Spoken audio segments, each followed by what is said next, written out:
Hello students, आज हम आपको प्रेजेंट परफेक्ट सेंटेंस बताएंगे। प्रेजेंट परफेक्ट टेंस में अगर हमारा वाक्य एफर्मेटिव है तो कैसे पहचानेंगे। रिकॉग्निशन के लिए हम वाक्य के अंत को देखते हैं। वाक्य के अंत में चुका है, चुकी है, चुके हैं, या है, ये है, ये है, आ है, ई है, ए है, ये शब्द दिए हों तो हम समझ जाते हैं कि हमारा वाक्य प्रेजेंट परफेक्ट। अब इसके लिए दो रूल हैं। फर्स्ट रूल है, अगर हमारा सब्जेक्ट सिंगुलर का मतलब होता है ही, सी, इट, किसी का नाम या सिंगुलर नाम, तो फिर हम क्या लगाएंगे, has, third form, object, complement, time. For example, Raman कक्षा में पुस्तक पढ़ चुका है। तो देखो, रमन नाम है इसलिए एक वचन, Raman has read the book in the class.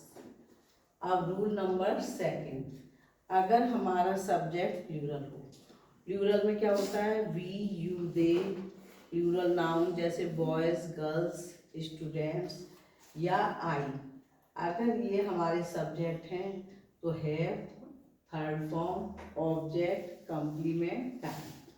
For example, हमने खाना दोपहर में घर पर खा लिया है।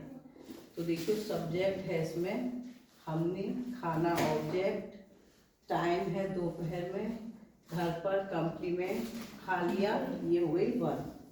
तो देखो, we have eaten the food at home at noon. Now these are some sentences for speaking। जैसे कि अचानक कोई घटना होती है तो हम पूछते हैं क्या हुआ, तो क्या हुआ को इंग्लिश में बोलेंगे व्हाट हैपेंड। क्या कहेंगे, व्हाट हैपेंड।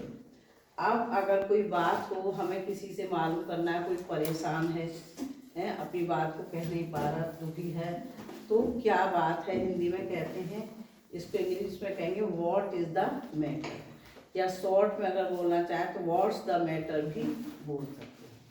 इसी तरह से किसी की स्थिति को जानने के लिए, किसी घटना को जानने के लिए हम पूछते हैं तो कहते हैं क्या कारण है हिंदी में, तो इंग्लिश में कहेंगे व्हाट इज द रीजन, और शॉर्ट में ऐसे बोल सकते हैं व्हाट्स द रीजन।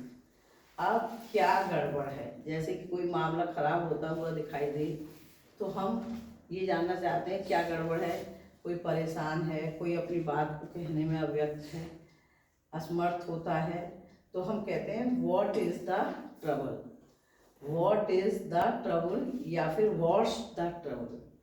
अब जैसे कोई हमें अपनी बातें बता रहा है तो बताकर चुप बीच में पड़ जाता है, तो हम उससे कहेंगे और कोई बात, मतलब इससे आगे भी और कुछ कहना चाहते हैं, तो इसके लिए हम प्रयोग करेंगे व्हाट एल्स। अब होमवर्क में समझो, तुमने अपना काम घर पर पूरा कर लिया है, तो सब्जेक्ट क्या है इसमें, तुमने।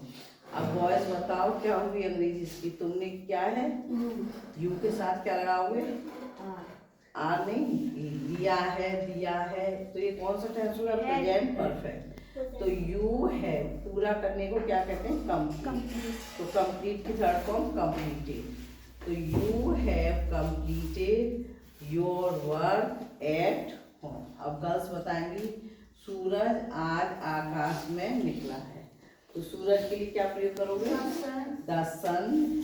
अब एक वचन है तो has risen in the sky today, last में टुडे आएगा है।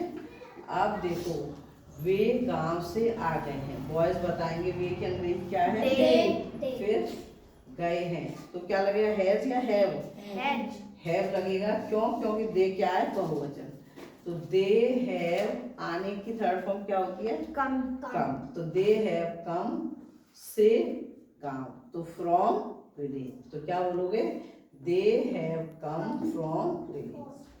अब गर्ल्स बताएंगी, नेहा एक तोता पकड़ चुकी है, तो नेहा ना है, तो इसके साथ क्या आएगा, हैज या हैव, है, तो नेहा है, पकड़ने की थर्ड फॉर्म क्या हुई, कॉट, कॉट ए पैरट। अब देखो, इसे हिंदी में बनाना है, you have made a plan, boys बताएंगे यू को हिंदी में क्या कहेंगे? तुम ने एक क्लास को क्या कहेंगे? एक योजना बनाई है। तो तुमने एक योजना बनाई है। अब दीदियाँ बताएंगी Pushpa has plugged the red rose. तो पुष्पा ने, प्लग माने क्या होता है बच्चों? तोड़ा है। तो पुष्पा ने एक लाल गुलाब तोड़ा है। अब भाई लोग बताएंगे no one has reached there. No one का मतलब क्या होता है बच्चों? कोई नहीं, वहाँ कोई नहीं पहुंचा है। Thank you for listening me. Have a nice day to all of you.